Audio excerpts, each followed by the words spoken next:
ये उस समय की बात है जब सृष्टि के रचयिता ब्रह्मा जी के वरदान ने देवताओं के लिए ही संकट खड़ा कर दिया था। तारकासुर के 3 बलशाली पुत्र तारकाक्ष, कमलाक्ष और विद्युन्माली, इन तीनों ने मिलकर ब्रह्मा जी की ऐसी कठोर तपस्या की कि स्वयं विधाता को प्रकट होना पड़ा। असुरों ने चतुराई दिखाई। उन्होंने मांगा एक ऐसा अभेद्य किला जिसे तोड़ना असंभव हो।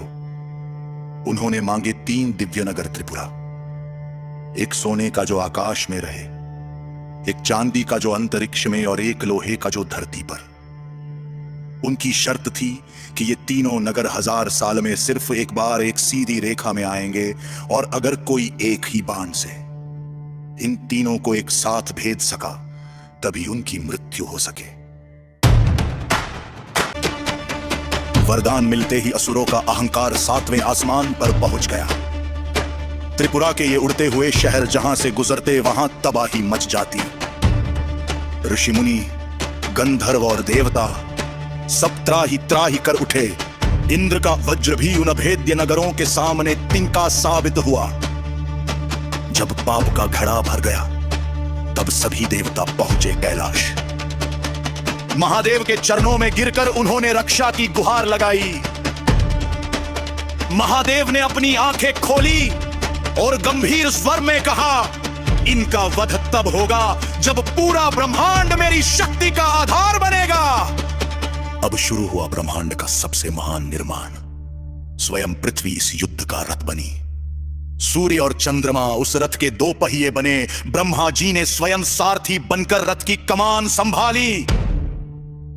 और जानते हैं बाण कौन बना? स्वयं भगवान विष्णु उस दिव्य बाण के रूप में विराजे जिसकी नोक पर अग्निदेव विराजमान थे। 1000 साल का लंबा इंतजार अब खत्म होने को था।